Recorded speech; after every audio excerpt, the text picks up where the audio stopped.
राम आएंगे की धुन पर अयोध्या नाच रही है और ये शहर पूरी दुनिया में इस समय चर्चा का विषय बना हुआ है। इस शहर की चर्चा अभी से नहीं हो रही है, बल्कि साल 1990 से ये शहर चर्चा में रहा है।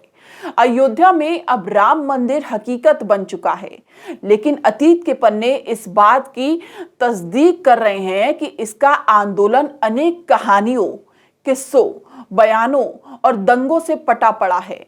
आज हम मंदिर आंदोलन के हीरो रहे लाल कृष्ण आडवाणी से जुड़ा पूरा सच बताने जा रहे हैं। देखिए हमारी इस खास रिपोर्ट में। कहते हैं भगीरथ ने अपने तप से स्वर्ग से मां गंगा को धरती पर उतार दिया था। तब से ही असंभव से दिखने वाले काम को कर दिखाने के जज्बे को भगीरथ प्रयास कहा जाता है।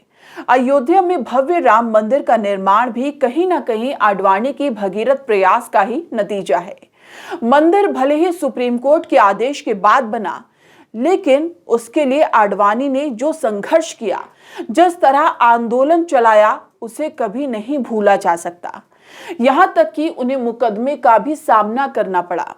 राम मंदिर और उसके लिए आंदोलन का जिक्र होगा तो लोगों को खुद ब खुद आडवाणी का नाम ही याद आएगा। राम मंदिर आंदोलन में लाल कृष्ण आडवाणी की एंट्री 1988 में हुई थी। आडवाणी उस वक्त दूसरी बार बीजेपी के राष्ट्रीय अध्यक्ष बने थे। साल था 1989। देश में लोकसभा चुनाव था, जिसने राम मंदिर आंदोलन की धार को और तेज कर दिया। दो मुख्य वजहें थी। पहला, राजीव गांधी के नेतृत्व वाली कांग्रेस केंद्र में सरकार नहीं बना पाई, और दूसरा 1984 के मुकाबले बीजेपी के परफॉर्मेंस में सुधार हुआ। आडवाणी ने मौके को भुनाने में देरी नहीं की।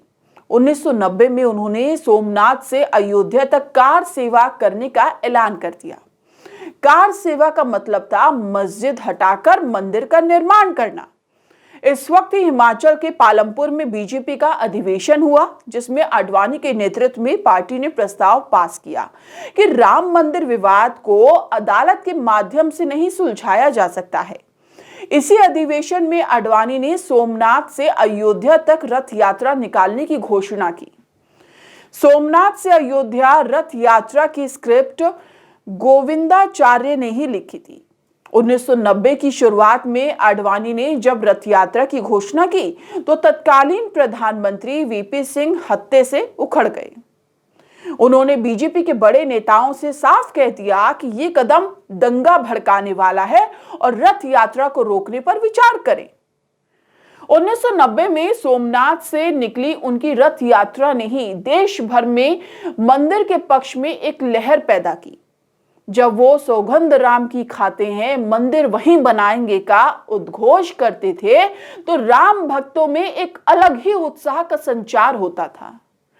उनकी रथ यात्रा के दौरान जब एक धक्का और दो का भी भड़काऊ नारा लगता था, तो वह लोगों से अपील करते थे कि हिंदू तोड़ने में नहीं, बल्कि जोड़ने में यकीन करते हैं। इस नारे की जगह सौगंध राम की नारा लगाया जाए। सोमनाथ से शुरू हुई रथ यात्रा 30 अक्टूबर 1990 को अयोध्या पहुंचनी थी, लेकिन यूपी में प्रवेश से पहले ही उन्हें बिहार के समस्तीपुर में गिरफ्तार कर लिया गया। तब बिहार में लालू प्रसाद यादव मुख्यमंत्री थे। अब दिन आता है 5 दिसंबर 1992 का। इस दिन अयोध्या में विनय कटियार के निजी आवास पर लाल कृष्ण आडवाणी की अध्यक्षता में एक सीक्रेट मीटिंग हुई। इस बैठक में बाबरी मस्जिद गिराने पर सहमति बनी। 6 दिसंबर को कार सेवक जब अयोध्या के आसपास एकजुट हुए तो आडवाणी ने जोशीला भाषण दिया। आडवाणी ने अपने भाषण में कहा कि जहां मंदिर था वहीं बनेगा। आडवाणी के भाषण के तुरंत बाद कार सेवकों ने मस्जिद पर चढ़ाई कर दी। 6 दिसंबर को दोपहर 12 बजते बजते कार सेवक मस्जिद के गुंबद पर चढ़ गए और उसे गिरा दिया। दिलचस्प बात है कि जिस मस्जिद को गिराने के लिए आडवाणी ने कार सेवा की थी, उसी मस्जिद के गिरने के बाद उन्होंने दुख जताया। पहले एक इंटरव्यू और बाद में एक कार्यक्रम में उन्होंने कहा कि मस्जिद गिरना उनके जीवन का सबसे काला दिन था। 2009 में लिब्राहन आयोग ने बाबरी विध्वंस के लिए आडवाणी को जिम्मेदार ठहराया। इसी साल हुए लोकसभा चुनाव में बीजेपी को करारी शिकस्त मिली। 2009 में हार के बाद बीजेपी ने नए सिरे से गठबंधन को खड़ा करना शुरू कर दिया। 2013 में नरेंद्र मोदी को बीजेपी ने पीएम का चेहरा घोषित किया। मोदी के प्रधानमंत्री बनने के बाद से ही बीजेपी में आडवाणी का दौर समाप्त हो गया।